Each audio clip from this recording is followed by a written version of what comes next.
Gracias por continuar junto a nosotros en la primera emisión de Informa TVX. Nos encontramos en el segmento de entrevista, lunes 24 de abril. Como lo he anticipado, ya está conmigo Donato Baquerano, diputado del Grupo Parlamentario de Arena y miembro de la Comisión de Hacienda de la Asamblea Legislativa. Y el tema que vamos a desarrollar en los próximos minutos es acuerdos políticos ante impago de la deuda de pensiones. Diputado, bienvenido, qué gusto. Un placer saludarlo, Carlos, y un saludo a todos los televidentes de TVX. Gracias, diputado Baquerano, por estar con nosotros esta mediodía. E iniciemos con esto. El viernes, como se conoció en el segmento anterior y lo presentamos en una nota, el Partido Arena no aprobó las reformas de la ley del FOP y las modificaciones a la ley del presupuesto 2017 que presentó el presidente de la República y que también el grupo parlamentario del FMLN con otros grupos parlamentarios tomaron la decisión el viernes pasada. Más bien, Arena habló de crear una comisión ad hoc para ver el tema de las pensiones. Diputado Baquerano, me gustaría que iniciemos con esto. ¿Cuáles son los argumentos centrales que sostiene el grupo parlamentario de Arena respecto a esta aprobación o esta decisión que se tomó el viernes pasado? Bueno, para empezar, Carlos, creo que lo más importante es reconocer que esta problemática que estamos viviendo del impago a que llegamos como país es una problemática que no ha sido presentada de una forma abrupta, sino de que esto ya son obligaciones que el Estado debería de haber cubierto en su presupuesto que fue aprobado el año pasado, en noviembre del año pasado. Por lo tanto, eran obligaciones que ya estaban contempladas porque estaban establecidas en el ejercicio presupuestario de este año 2017. Por lo tanto, no era nada nuevo. Y llegar a ese punto de impago, de presentarse ante los organismos financieros internacionales como un país que no cumplió una obligación que ya tenía desde hace mucho tiempo atrás establecida, genera unas condiciones que realmente a la larga dan una repercusión muy negativa para todos los salvadoreños. Por lo tanto, este impago fue planificado y fue mal planificado y prácticamente el ministro de Hacienda lo aceptó cuando dijo que tenía un impago selectivo, fue el nombre que él le dio. Realmente es una acción poco responsable y denota un mal gobierno definitivamente. Ahora, llegar a una solución como la que llegaron el viernes pasado, esto perfectamente se hubiese hecho anteriormente. Para empezar, nosotros ya les habíamos hecho un señalamiento con anticipación de que el Estado debería de tener un ordenamiento de los gastos en el sector público. Y lo que hicieron el viernes fue construir una respuesta que, si bien es cierto, es válida porque soluciona el problema del impago, sí, pero también es una respuesta poco inteligente, puesto que se están recortando áreas que son sensibles para el diario vivir de los salvadoreños. Un ejemplo claro, reducir gastos a educación es un error garrafal definitivamente. Reducir gastos a seguridad es otro error garrafal definitivamente. Reducir gastos a salud también es un error, porque son ministerios que están trabajando en las áreas sensibles de la población. En cambio, una reducción como la que nosotros estábamos proponiendo, que el apretarse el cinturón del gobierno no significa quitarle recursos a instituciones que tienen que ver con el quehacer de la vida diaria de los salvadoreños, sino que iban más encaminados a reducción de gastos, como por ejemplo viáticos, como por ejemplo salidas a nivel internacional, como por ejemplo reducción de salarios que fuesen arriba de lo que el presidente de la República gana, reducción de las famosas consultorías, que en muchas ocasiones se abusa de este término y se malgasta dinero que lo pudiéramos emplear en otras áreas. Hay un aspecto que me llama la atención, diputado Baquerano, acá es, en la propuesta que se presentó del decreto el pasado viernes, se menciona cuáles son, se ha hablado de montos por diferentes instancias, pero se menciona cuáles son las partidas o las asignaciones de las cuales se va a traer ese dinero. Solo se hablan de montos, entiendo, por lo que hemos podido conocer, pero en este decreto aparecen estas asignaciones de partidas de qué se va a sustraer de las diferentes instituciones a las cuales se hace un recorte. Entiendo que es una sumatoria por 56 millones de dólares. ese es uno de las observaciones que nosotros hicimos, ese es uno de los señalamientos que nosotros tuvimos el día que se estaba aprobando esto específicamente, y mencionarte, Carlos, que nosotros no contamos con esa información y los partidos que votaron por esas reducciones tampoco cuentan con esa información. A nosotros nos hubiese gustado como Partido Arena conocer cuáles son los rubros específicamente en los cuales se iba a hacer la reducción en las diferentes instituciones que se les ha hecho esta reducción. ¿Por qué razón? Porque dentro de las mismas instituciones pudiesen haber existido algunas áreas que no van a impactar en la población salvadoreña. ¿Qué quiero decir con esto? Que las reducciones de aquí en adelante en los gastos y el ajustarse a un presupuesto con mucha austeridad va a depender mucho de cuál es la visión que tenga el gobierno, porque si le está apostando a mantener un aparato estatal con una enorme cantidad de empleados que vayan única y exclusivamente a engrosar un ejército de activistas políticos, creo que sería un error mantener eso así y, por otro lado, está reduciendo a partidas presupuestarias sensibles, como por ejemplo en el área de seguridad pública, que creo que es la apuesta que nosotros le hemos hecho, porque esas son las incongruencias grandes. Por un lado, le colocan a la población salvadoreña el famoso contribución especial, que es un impuesto, que es una carga tributaria que la pagamos todos los salvadoreños en la utilización de los servicios telefónicos, y por otro lado le reducen el presupuesto que se le asigna en el área de impuestos generales, como por ejemplo el IVA que ya tenía el Ministerio de Seguridad Pública. Entonces hay incongruencias realmente cuando hay áreas como por ejemplo los gastos de la Presidencia de la República, que si bien es cierto, se ha tenido una reducción de unos 4 millones de dólares, pero que es insuficiente, puesto que tiene 60 millones para gastos el presidente de la República de la famosa partida secreta, de los gastos discrecionales que tiene el gobierno. ¿Por qué no reducir de esa partida específicamente que nadie conoce en qué se utiliza y que todo mundo cuestiona y que ya tiene a 2 expresidentes que están señalados con sendos denuncias y ejecutándose ya algunos procesos legales, ¿verdad? Ahora bien, diputado Querano, hay algo que me llama la atención y es que la deuda de pensiones en respecto a los certificados de inversión previsional, según el mismo datos del Ministerio de Hacienda, registran a diciembre de 2016, hablan de 4.015 millones de dólares, hablamos del 15% del Producto Interno Bruto, y es una situación que ha presionado las finanzas públicas y estamos hablando a 11 años de la creación de la ley del FOP. ¿No considera usted que fue un error haber aprobado este fideicomiso?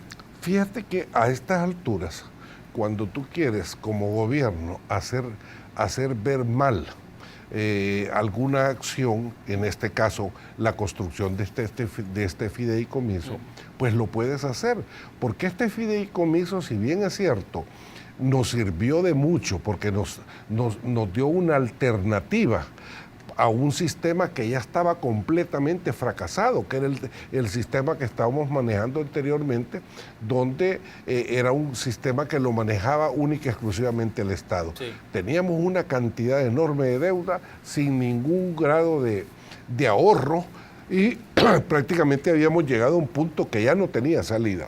Hacía esta mención, diputado, porque hay economistas, ya le doy, solo termino el punto para tener su apreciación, hay economistas, Salvador Arias, Julia Evelyn Martínez, entre otros, que mencionan, hay un aspecto aquí, el FOP surgió como un salvavidas en un momento en particular, pero lo cierto es que aumentó el peso de la deuda de una manera exponencial y a que a estas alturas nos está llevando un escenario que podemos llegar en unos próximos 5 a 10 años a una situación de deuda mucho mayor y que el Estado no va a tener los fondos para hacerlo. ¿Cómo ve usted este punto? Pues es que esa es la parte neutral y la parte medular y la parte donde nosotros debemos centrar nuestra atención. El sistema actual ha generado un ahorro de alrededor de varios miles de dólares, como unos 8.000 millones de dólares, que son producto del ahorro de los trabajadores. Eso es lo que quiere el gobierno. ¿Cómo ha estado actuando de una manera, dijéramos, para destruir el sistema o debilitar el actual sistema? Un ejemplo claro, la creación de ese famoso fideicomiso, que fue un error porque daña el sistema de ahorros que nosotros tenemos. ¿El FOP se refiere? Me estoy refiriendo al FOP. Sí. Eso ha sido un error garrafal. ¿Por qué razón? Porque simple y sencillamente vienen y toman mediante un acuerdo o mediante una ley un porcentaje de los ahorros de los trabajadores. Cuando tú tienes un sistema que el trabajador es el dueño de sus ahorros, la principal fuente de crecimiento de esos ahorros son los intereses que tu dinero está ganando cuando está colocado en la banca. Pero ¿qué es lo que sucede? Si viene el gobierno y dice por ley que te va a quitar inicialmente el 30% de tus ahorros y los ocupa el gobierno, ese 30%, y te paga un interés ínfimo, mísero, simple y sencillamente te está quitando la ganancia de tus ahorros.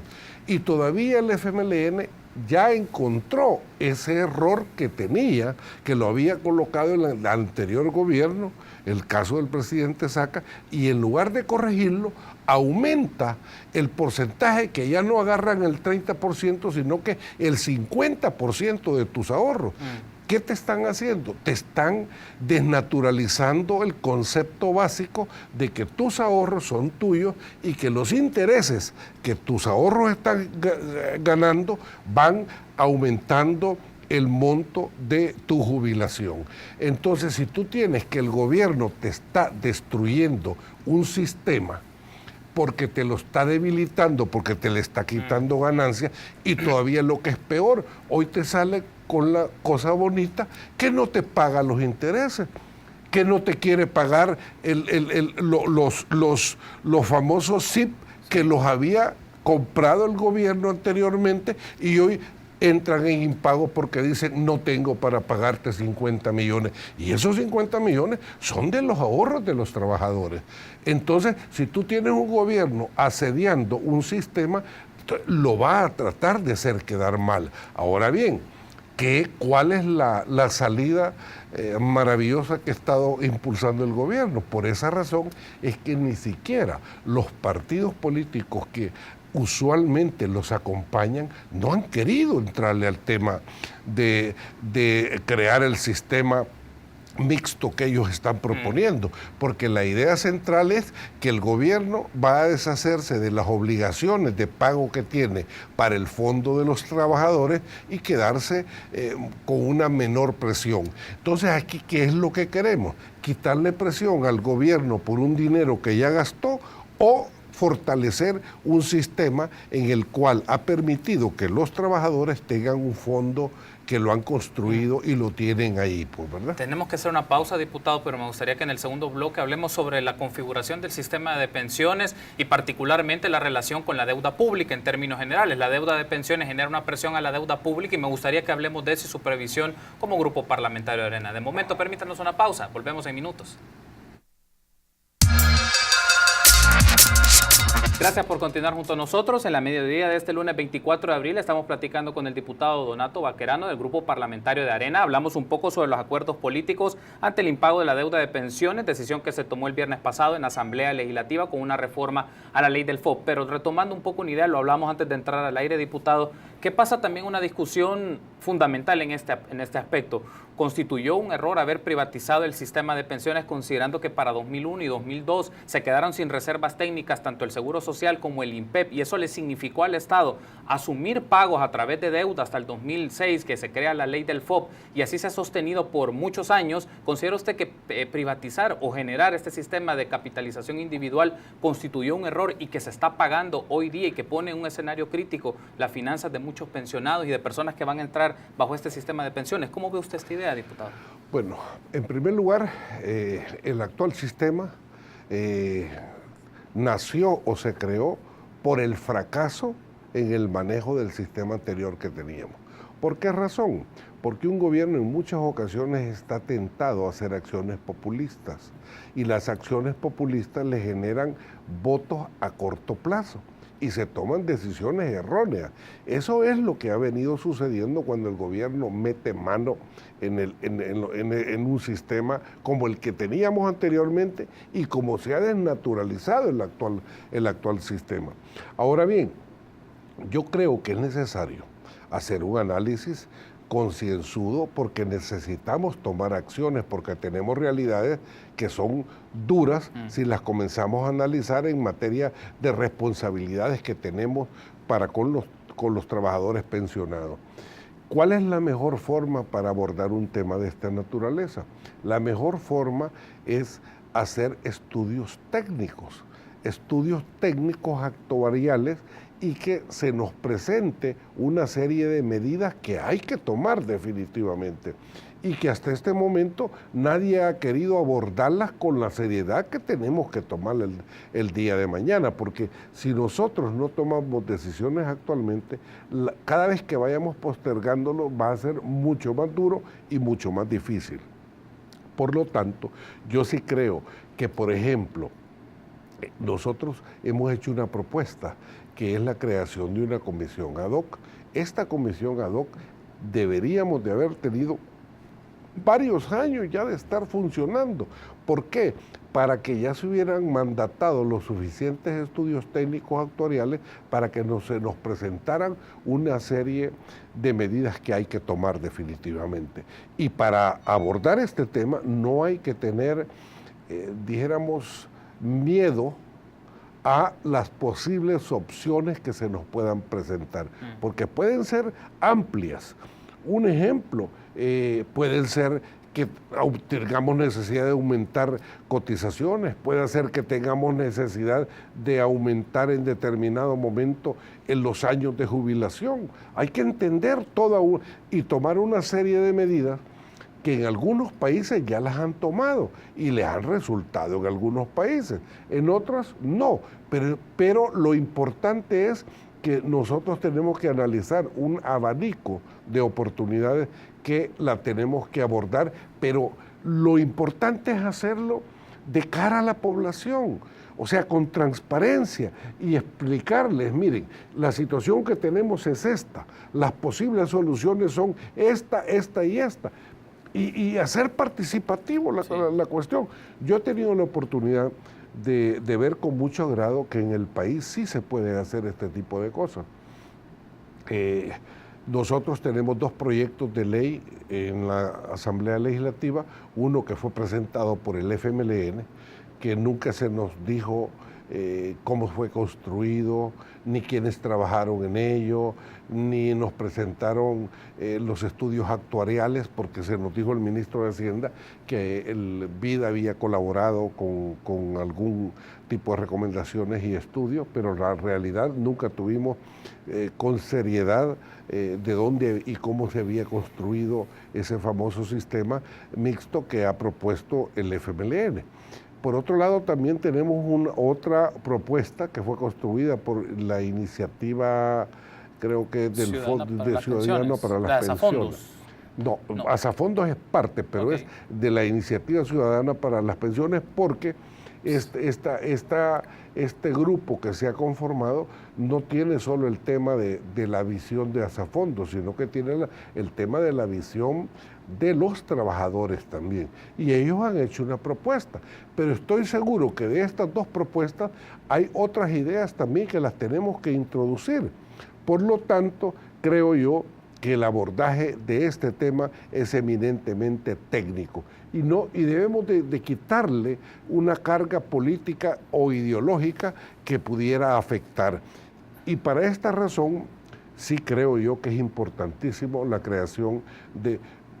Hay otros países que lo han hecho, han creado comisiones especiales con personas que tengan el estudio y la capacitación técnica suficiente como para que nos puedan dar algún tipo de ideas. Una de las preocupaciones que aparece con esto, y menciono también ideas, es que en esta lógica del sistema previsional, muchas personas que han pasado y han estado en este set de entrevista han mencionado, las que han salido ganando en esto han sido las aseguradoras de fondos de pensiones, en su mayoría por la capacidad de generar ingresos que han tenido por el tiempo que se privatizó. Por otro lado, se menciona ahora esta propuesta de Asafondos, ANEP y la empresa privada, que sabemos el gremio y los intereses que representa. Y el punto es aquí, ¿cómo se puede involucrar a otras expresiones ciudadanas en esta discusión de las pensiones? Por ejemplo, pienso en personas que están ya jubiladas y personas que les interesa y les preocupa saber sobre este tema. Pongo en expresiones académicas, universidades y tanques de pensamiento, por ahí está Fundaungo, está Funde, que vienen presentando propuestas también. ¿Cómo incorporarlos esto desde una lectura? Bueno, insumos técnicos, de acuerdo, pero de fondo hay una decisión política que a lo que me refiero es que va a influir en la vida de las personas, en los que estamos trabajando actualmente y que nos quitan un porcentaje con aquellos que están en temas de pensiones, diputado. ¿Cómo podemos incorporar, más allá de las expresiones? Yo entiendo que está el bloque de Asafondos, ANEP y está la empresa privada, pero también otras expresiones sociales en este debate, porque si no, como país, no vamos a llegar a mucho tiempo, vamos a llegar a una situación muy crítica. Carlos, tú estás poniendo, dijéramos, la atención en el ojo del huracán. A eso se refiere el rol y el papel que debe de jugar un gobierno responsable.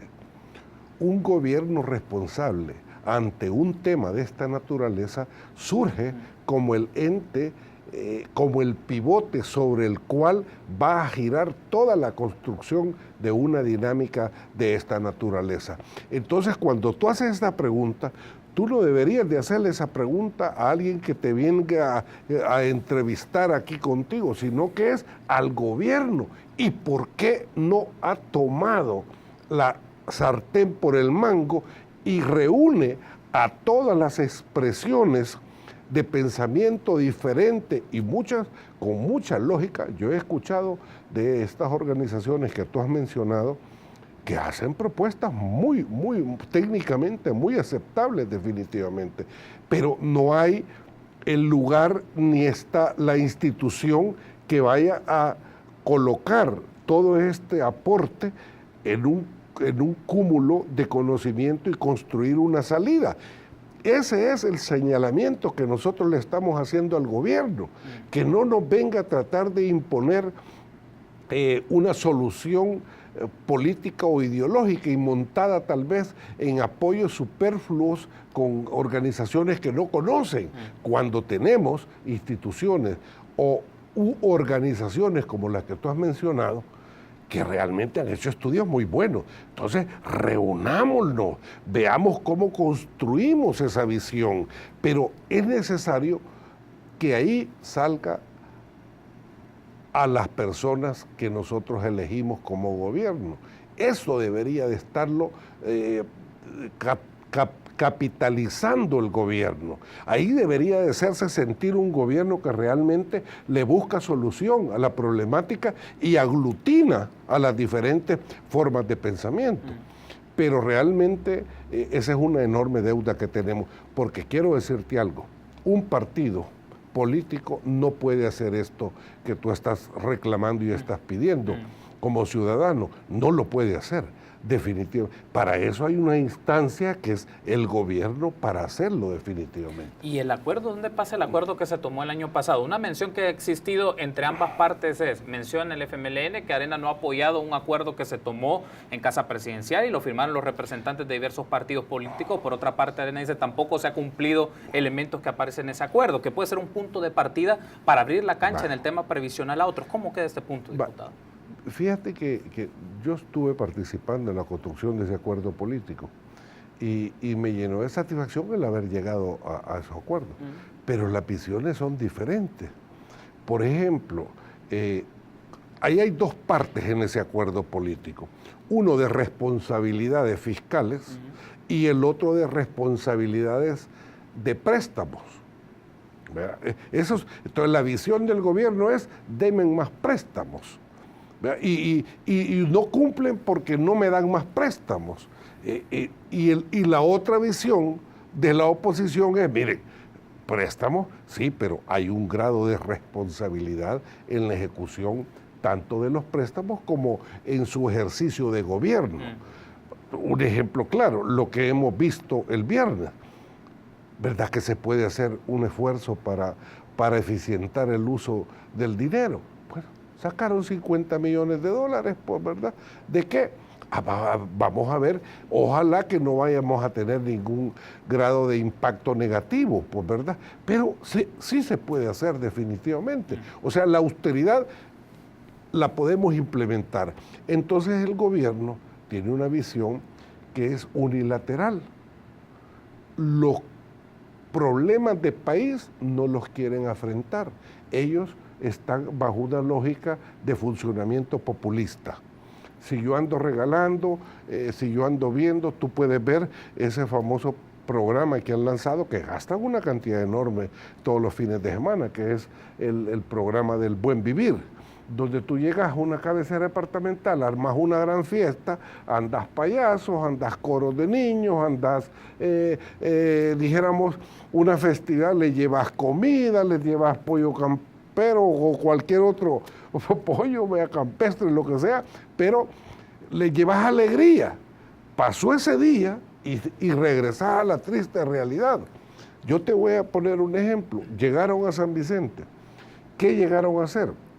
A ofrecer lo que ya estábamos construyendo, que era el tema de la reactivación del distrito de riego Lempa-Caguapa, que desde el año 2012, en un préstamo que nosotros hicimos, obligamos a que 7 millones quedara para la reactivación de ese distrito de riego. Pero aparte de eso, cuando tú vas a las escuelas, sin pupitres, escuelas abandonadas, escuelas que no están recibiendo el bono para su funcionamiento, solo hay quejas en todas las escuelas donde vas.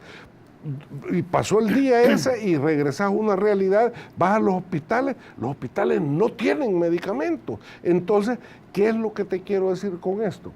Que definitivamente los temas de país, este tema de pensiones, es un tema, tú lo has descrito muy bien, es un tema que tiene una carga para el Estado increíble, que hay que buscarle solución porque es el futuro de los trabajadores.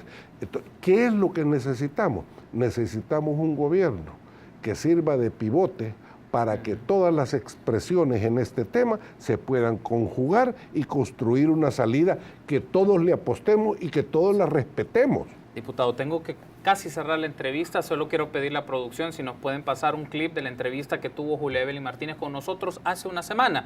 Y ella mencionó un aspecto que es un tema que creo que es válido discutir. ¿Cómo entra el tema de la deuda pública, la deuda del Estado en términos generales con respecto al tema de la deuda del previsional, pero a la vez la capacidad de cumplir esta deuda? Porque hay otros temas, seguro en otra oportunidad lo hablaremos, las letras del Tesoro, la capacidad de la deuda a corto y mediano plazo. Entonces, me gustaría pedir la producción si nos puede transmitir el siguiente clip de video de la entrevista con Julia Evelyn Martínez y luego regresamos para tener puntualmente sus reacciones a ese punto. Veamos entonces el siguiente clip de esa entrevista. Ya en mayo del 2009, exactamente un mes antes de que se diera el cambio de gobierno, que entrara ya el gobierno del presidente Mauricio Funes, del primer gobierno del FMLN, ya Arena estaba en impago. El gobierno de Arena, de Antonio Saca, eso nadie lo quiere decir, pero hay que recordarlo, es que parece que hay que estudiar la historia reciente del país, ¿verdad? Para no dejarnos engañar, ya Antonio Saca ya estaba en impago. Y entonces, en esa transición, el Arena le pidió un acuerdo político al FMLN para lograr una emisión de deuda nueva, no de refinanciamiento. Fueron, creo que más de 1.800 millones de dólares en nuevo endeudamiento que el FMLN y fíjense, incluso contra la oposición de muchos de sus personeros, incluso creo que hasta gente de la Comisión Política del FMLN, o sea, se opusieron a esa negociación que se hizo porque lo que le permitieron a Arena es salir, como dicen, en limpio. Va a salir sin mayor problema de ese gobierno y no dejar el descalabro financiero que hubieran dejado si el FMLN no hubiera aprobado esa deuda. Pero miren qué ingrata es la vida, ¿verdad? Porque así el FMLN les tendió la mano, les tendió el puente, lo rescató de esa situación de impago y ahora que más de 1.800 millones de dólares y hoy por 230 millones de dólares el partido Arena para mí me parece una señal de tanta mezquindad política y humana. O sea, 230 no quiere tenderle la mano y prefiere que no es que el gobierno quede mal, sino que el país quede mal, ¿verdad? Bajando la calificación de riesgo. Ahí teníamos entonces las declaraciones que nos brindó la semana pasada Julia Evelyn Martínez. Para darle el espacio para que reaccione, diputado Baquerano, en otro segmento de entrevista, Salvador Arias mencionó que él no estuvo de acuerdo en esta decisión que ocurrió, era diputado en aquella época, pero que al final hubo un acuerdo entre Arena y el FMLN por un dato aproximado de 2.200 millones de dólares. Me gustaría tener su reacción ante esas declaraciones. Bueno, eso te puede decir dos cosas. La primera, yo entiendo el sesgo ideológico de la gente que acaba de poner a dar su opinión, pero ella ha asegurado algo que es importantísimo. El FMLN encontró el país con mesa limpia. Con deuda, mencionó ella. Con mesa limpia, porque se les dieron 1.800 millones de dólares para que pagaran absolutamente todas las deudas y todas las obligaciones que se tenían, porque el Frente no entró con esa deuda y ahí no estaban limpiándole nada a Arena, al contrario, era un nuevo gobierno y entraba con esa emisión de nueva deuda para que le quedara completamente limpio, no estuviera cargando con esa deuda el FMLN. ¿Qué te significó eso? 2009. Del 2009 al 2012 lograron construir en la Asamblea Legislativa una aritmética legislativa que no les dieron las elecciones. Y dividieron Arena y sacaron a Gana. Tuvieron 56 votos para que del 2009 al 2012 hicieran todos los préstamos que quisieron, todas las leyes que quisieron. El 2012 nuevamente volvieron a hacer lo mismo y sacaron los famosos grupos de los independientes para hacer los 56 votos. ¿Qué te significa esto? Que del 2012 al 2015 el FMLN tuvo los votos que quisiera para hacer lo que quisiera, las leyes que quiso y los préstamos que quiso. ¿Qué es lo que tenemos actualmente? Es un desorden que lo ha aceptado el mismo presidente. El presidente de la República ha dicho, tenemos un desorden en materia fiscal y hacendaria y tenemos que buscarle una solución. Ha llamado a su gabinete a una crisis fiscal, como lo dijo él, una emergencia fiscal, la decretó el propio presidente. ¿Qué te significa esto? ¿Qué hay que hacer? Hay que poner las barbas en remojo. Para empezar, nosotros ya no podemos continuar haciendo cosas porque anteriormente las hicieron. Este gobierno tiene la obligación de enderezar el rumbo de su funcionamiento y no estar diciendo que porque Funes lo hizo, aunque sea de su mismo partido, que porque Funes lo hizo, lo voy a seguir haciendo yo, o que porque Saca lo hizo, lo vamos a seguir haciendo. No.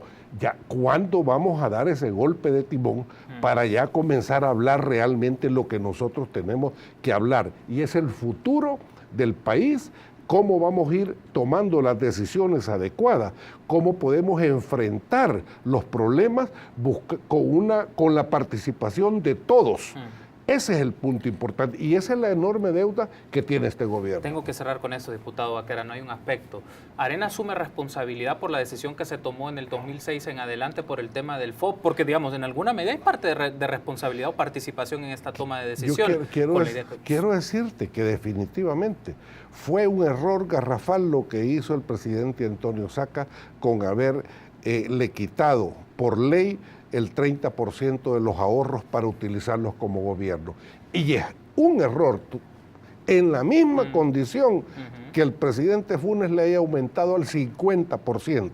Y es un error ahorita el hecho de no abordar el tema con la participación de todos y buscando una solución que la construyamos en conjunto, porque las soluciones que se buscan en conjunto son las soluciones que se respetan definitivamente. En aquel momento se necesitó el apoyo del grupo parlamentario de Arena, 2006, Claro. para tomar esa decisión. No. Pero a lo que voy es, más que un aspecto de señalamiento, es, ¿hace un proceso de discusión crítica el partido Arena respecto a eso? Porque fue una decisión que tiene una trascendencia en términos generales. Evidentemente el gobierno en gestión tiene que tomar sus decisiones en aspectos previsionales, pero digamos, hay un aspecto de raíz, el FOP, y hay un aspecto principal, la privatización. Vuelvo y repito, las decisiones para destruir el actual sistema han sido decisiones erróneas que lo han debilitado. Y esas decisiones las tomaron. Si tú lo quieres ver como partido, está bien, Arena y el FMLN. Si tú lo quieres ver como partido, todos los demás partidos políticos también, porque participaron. Sí. Pero ya eso, ¿cuándo lo vamos a dejar a un lado? ¿Cuándo vamos a construir la solución que necesitamos? ¿Cuándo vamos a tener un gobierno responsable que tome el país y los problemas del país? No con una solución como la que vimos el viernes, que estamos parchando los parches que ya teníamos. Entonces no podemos continuar de esa forma. Y estos espacios televisivos deben de ir encaminados en esa situación y ya no seguir con esa forma absurda, mediocre y arcaica de andar buscándole quién tiene la culpa. No, aquí busquemos cómo construimos la solución. Ya ese tipo de señalamiento, para mí un político o algún aspirante de político que ande con esa visión, creo que va a quedar en lo obsoleto. Hoy necesitamos construir una visión de país, temas importantes como esto. Deberíamos de estar viendo a ver cómo construimos, no cómo se reúne la Comisión de Hacienda, porque ahí ya sabemos cómo funciona el término de los votos. Cómo construimos una entidad que trabaje de forma tal que todo el que quiera generar opinión vaya a generarla. Yo te digo, hay cientos de estudios de muchas organizaciones, como FUNDE, como FUSADES, como una cantidad enorme, como el mismo CONTRADEFOP, que aglutina una serie de trabajadores que, si bien es cierto, han sido obreros, pero que tienen una capacidad y una dijéramos, una experiencia de vida que hay que catalizarlos definitivamente. Diputado Baquerano, ha sido un gusto, el tiempo se nos ha agotado, pero está el espacio abierto para que tengamos un segundo espacio de entrevista, para que hablemos del tema de las LETES. Tenemos un aspecto pendiente sobre el tema de LETES y también el tema de acuerdo fiscal. Creo que es importante. De momento, gracias por haber estado con nosotros. Un placer, Carlos, y un saludo para todos los televidentes. Gracias por habernos acompañado en el segmento de entrevista. Estuvo con nosotros Donato Baquerano, diputado del Grupo Parlamentario de Arena. Permítanos una pausa. Continuamos con más.